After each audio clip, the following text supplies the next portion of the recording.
ಚಿತ್ರದುರ್ಗ ಜಿಲ್ಲೆಯ ನಾಯಕನಹಟ್ಟಿ ಸಮೀಪದ ನಲಗೇತನಹಟ್ಟಿ ಗ್ರಾಮದಲ್ಲಿ ಮೊಹರಂ ಹಬ್ಬವನ್ನು ಜಾತಿ ಧರ್ಮ ಭೇದ ಮರೆತು ಹಿಂದೂ ಮುಸ್ಲಿಂ ಭಾವೈಕ್ಯತೆಯ ಸಂಕೇತವಾಗಿ ವಿಜೃಂಭಣೆಯಿಂದ ಆಚರಿಸಲಾಯಿತು.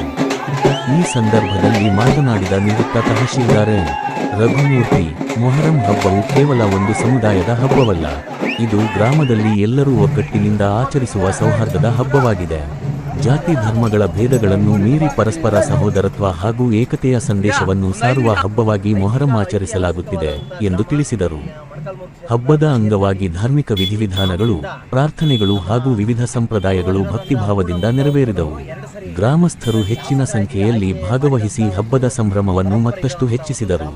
ಈ ಸಂದರ್ಭದಲ್ಲಿ ನಿವೃತ್ತ ತಹಶೀಲ್ದಾರ್ ಎನ್. ರಘುಮೂರ್ತಿ, ಹಟ್ಟಿ ಮಲ್ಲಪ್ಪ ನಾಯಕ ಸಂಘದ ಅಧ್ಯಕ್ಷ Patel G. M. Thippeswamy, D. H. Parameshwarappa, Nagaraj, Chinnaiah, Thippeswamy, ಪಟ್ಟಣ ಪಂಚಾಯಿತಿ ಸದಸ್ಯ P. Obaiah Das, P. M. Poorna Obaiah, ನಲ್ಲನ Doddaboraiah, P. N. Muthaiah, G. C. Gowdru Boraiah, Ningaraj, B. C.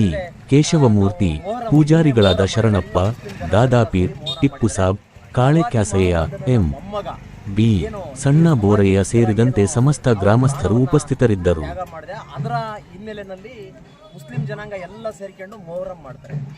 ಆ ಮೊಹರಂಗೆ ಪ್ರತಿಯಾಗಿ ನಮ್ಮ ಈ ಚಿತ್ರದುರ್ಗ ಜಿಲ್ಲೆನಲ್ಲಿ ಬಹುತೇಕ ಚಿತ್ರದುರ್ಗ ಜಿಲ್ಲೆ ಪಕ್ಕ ಬರುವಂಥ ಕೂಡ್ಲಿಗಿ ಮತ್ತು ಕೆಲವೊಂದು 2-3 ಬಳ್ಳಾರಿ ಜಿಲ್ಲೆಯಲ್ಲಿ 2-3 ತಾಲೂಕುಗಳಲ್ಲಿ ಈ ಪೀರ್ಲ ಹಬ್ಬ ಮಾಡ್ತಾರೆ. ಇದ್ರ ವಿಶೇಷತೆ ಏನು ಅಂದರೆ, ಹಿಂದೆ ಮದಕರಿ ನಾಯಕ 17ನೇ ಶತಮಾನದಲ್ಲಿ ಈ ಒಂದು ಚಿತ್ರದುರ್ಗ ಪ್ರಾಂತ್ಯವನ್ನು ಆಳ್ವಿಕೆ ಮಾಡುವಂಥ ಸಂದರ್ಭದಲ್ಲಿ ಹೈದರಾಲಿ ಈ ಚಿತ್ರದುರ್ಗಕ್ಕೆ ಬಂದು ಹೈದರಾಲಿ ಮದಕರಿ ನಾಯಕರಿಗೆ ಅವಮಾನ ಮಾಡುವಂಥ ಮಾತಾಡೋಂಥ ಸಂದರ್ಭದಲ್ಲಿ 5 ಜನ ಮುಸ್ಲಿಂ